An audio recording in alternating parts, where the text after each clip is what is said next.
મિત્રો તમે ચમત્કાર જોયો છે? આ બધા લોકો એ ચમત્કારની પ્રતીક્ષામાં છે. ખરેખર ચમત્કાર થાય છે, પણ આયુર્વેદિક રીતથી ચમત્કાર થાય છે. આ કોઈ ચમત્કાર નથી. આ મિત્રો એક અદ્ભુત જગ્યાની મારે આજે તમને વાત કરવી છે કે જે એક રીતે જોવા જઈએ તો ચમત્કાર કરે છે. એક આયુર્વેદિક પદ્ધતિ, આપણી જે પદ્ધતિ એ ચમત્કાર કરે છે, બીમારીઓ માટે ચમત્કાર કરે છે. તો એના માટે આપણે જવું પડે છે.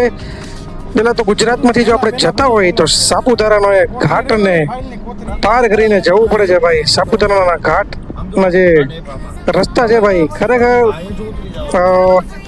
જો તમારે ડ્રાઇવિંગની તમારે પરીક્ષા આપવી હોય ને તમારે ડ્રાઇવિંગનું જો ટેલેન્ટ જોવું હોય તો એ છે આ સાપુતારાના જે ઘાટ જે છે તેના રસ્તા એકદમ ટર્ન, એક સાઈડ પહાડ ને બીજી સાઈડ ખીણ અને સામેથી આવતી ગાડીઓ. આ તમારી ત્યાં સુપર ડ્રાઇવિંગની ટેસ્ટિંગ કરતી હોય છે અને ભાઈ એટલું આવડતું હોય તો ત્યાં ગાડી ચલાવવાનું સાહસ ન કરવું જોઈએ, કેમ કે ખૂબ જ ડેન્જર એ જગ્યા છે. તો જો બાય ધ કાર તમે ત્યાં જતા હોય તો તમારે ખાસ કરીને જે ટેલેન્ટેડ ડ્રાઈવર છે તેને લઈને જવું જોઈએ કે જેથી કરીને તમને કોઈ ઇસ્યુ ન થાય. કેમ કે જોઈ શકો છો બાજુમાં કેટલી મોટી ખાણ આવેલી છે. કોઈ બી ડિવાઈડર પણ એવડા મોટા ત્યાં મૂકેલા નથી. ડેન્જર રસ્તો છે ત્યાં જવા માટેનો. જોઈ શકો છો કેટલો ખતરનાક રસ્તો આવતો હોય છે. તો ચાલો મિત્રો, હવે તમને વાત કરીએ તે જગ્યા વિશેની. આપ જે જગ્યા જોઈ રહ્યા છો મારી આસપાસ, એ જગ્યા એક ચમત્કારિક જગ્યાથી કમ નથી અને અલૌકિક જગ્યા પણ છે. આસપાસ આપ જોઈ શકો છો પહાડો છે, બંને સાઈડ પહાડો છે અને પહાડોની વચ્ચે આવેલું છે આ આશ્રમ. જોઈ શકો છો પહાડોની વચ્ચે આસપાસમાં બધે પહાડો આવેલા છે. કુદરતી વાતાવરણની વચ્ચે આ જગ્યા આવેલી છે. મિત્રો, આ જગ્યાનું મહત્વ કહીએ તો જ્યારે અમે ગયા હતા એક અમારા રિલેટિવને ત્યાં દવા લેવા માટે કે જેમને કેન્સર થયેલું છે, મિત્રો ત્યાં અમારી સાથે દિલ્હીથી, ઉત્તરાખંડથી, ઉત્તરાંચલથી લોકો આવેલા હતા. ખૂબ જ વિશાળ પાટાંગણમાં અને વિશાળ જગ્યામાં આ આશ્રમ આવેલું છે. આપ જોઈ શકો છો કેટલું ભવ્ય અને દિવ્ય આ આશ્રમ છે અને આસપાસનો નજારો અદ્ભુત વાતાવરણથી ઘેરાયેલો છે. પહાડોની વચ્ચે, જંગલની વચ્ચે આ આશ્રમ અહીં આવેલું છે, જે કરે છે બીમારીઓને દૂર.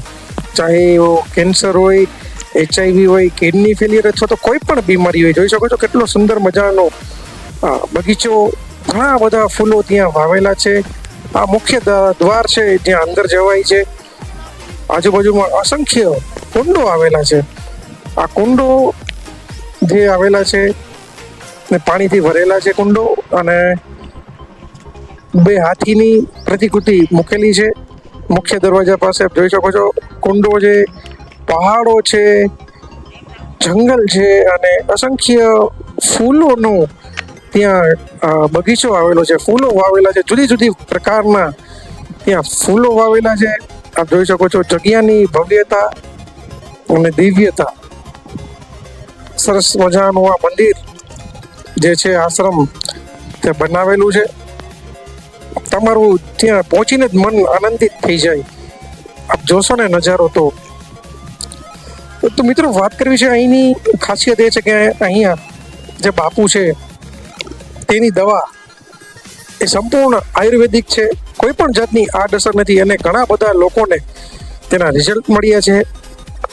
હું પણ જે વ્યક્તિને લઈ ગયો હતો જેને કેન્સર છે, તેમને પણ તેમાં રિઝલ્ટ મળી રહ્યું છે અને પ્રાર્થના કરીએ કે અસંખ્ય લોકો અહીંથી સાજા થઈને ગયા છે. પણ એક શરત છે કે જે કોઈ દર્દી, જેમ કે કેન્સરનો દર્દી હોય, તે ચાલી શકવાની કન્ડિશન હોય છે. એકદમ તેની સાવ હાલત ખરાબ થઈ ગઈ હોય તેવો વ્યક્તિને ત્યાં લવું હિતાવહ પણ નથી, કેમ કે આયુર્વેદિક જે દવાઓ છે મોડી અસર કરતી હોય, તેની અસર ધીમી હોય પણ એટલી કારગર હોય કે સચોટ નિશાના પર લાગે છે. પરંતુ એવા વ્યક્તિ કે જેને કેન્સર ડિટેક્ટ થયું છે અથવા તો HIV ડિટેક્ટ થયું છે, એની હાલત એકદમ સારી છે, ચાલી શકવાની, ટૂર કરી શકવાની પરિસ્થિતિમાં છે, તેવા લોકોને ચોક્કસથી લઈને જવું જોઈએ. બાપુ તે વ્યક્તિ કદાચ ન આવી શકે તો તેના કપડા ઉપરથી પણ દવા આપે છે, ચમત્કારિક રીતે દવા આપે છે.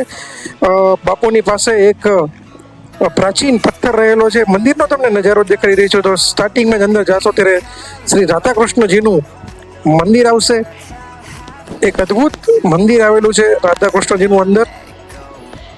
તે ખૂબ જ મસ્ત બે મૂર્તિઓ ત્યાં રાખેલી છે રાધાકૃષ્ણજીની, જોઈને આનંદિત થશે. અને ખૂબ જ ભવ્ય મંદિર પણ આવેલું છે.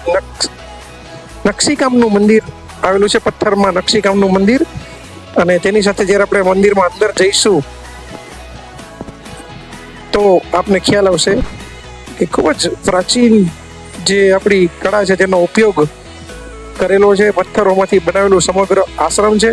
કુંડો છે, કુંડોમાં માછલીઓ છે અને અન્ય જીવો પણ નાખેલા છે. પણ વાત કરીએ ફરીથી આપણે આશ્રમની ખાસિયતની, તો એ બાપુ એ જે પથ્થર છે જે એ વ્યક્તિના જે રૂબરૂ આવેલો તેની ઉપર અથવા તો વ્યક્તિના મસ્તક ઉપર જ્યારે રાખે છે ત્યારે બાપુ કોઈ પણ જાતનો રિપોર્ટ તપાસ્યા વગર, મને પણ આશ્ચર્ય થઈ ગયું હતું કે રિપોર્ટ તપાસ્યા વગર કહી દેશે કે આ બીમારી છે અને તેની આયુર્વેદિક દવા આપે છે. અને ખરેખર ઘણા બધા લોકોને ત્યાંથી ફેર પડે છે. એ 100%ની વાત છે મિત્રો. આ આશ્રમની અંદરનો નજારો છે. ગુરુદેવનું જે મંદિર બનાવેલું છે તેને ફરતે અસંખ્ય સંસ્કૃત ભાષાના દિવાલોમાં લખાણ લખેલું છે. આપ જોઈ શકો છો કેટલું ભવ્ય આ આશ્રમ બનાવેલું છે. લોકો મોટી સંખ્યામાં ત્યાં દવા લેવા આવતા હોય છે ને દૂર દૂરથી, દિલ્હીથી, ઉત્તરાખંડથી, ગુજરાતથી, ભારતમાં દૂર દૂરથી લાઈનમાં બેઠા હોય છે. પોતાનો આ બાપુનો સુમિત્રા નથી પણ એની જગ્યા છે, તેનું આસન છે. જે કોઈ ભગવાન કરે કોઈને ન, પણ છતાં પણ કોઈને આવી બીમારી જો આવી હોય તો આ જગ્યાએ ચોક્કસથી લઈ જઈ શકો છો. એની કન્ડિશન સારી હોય, ટ્રાવેલિંગ કરી શકે તો એને ચોક્કસથી આ જગ્યાએ લઈ જવા જોઈએ, જેનું એડ્રેસ હું તમને મિત્રો બતાવી રહ્યો છું. મહારાષ્ટ્રના નાસિકમાં મૌલીધામ કરીને આવેલું છે. તેમનું એડ્રેસ છે. ખાસ કરીને ફોન નંબર ઉપર બુકિંગ કરીને જવું, કેમ કે ત્યાં વાર હોય છે. સવારે 8 થી 12 અને સાંજે 4 થી 6 બે ટર્મમાં લોકોને જોવે છે. અને ખૂબ જ જબરજસ્ત જગ્યા છે, તો ખાસ ત્યાં જવું જોઈએ એવા લોકોને લઈને.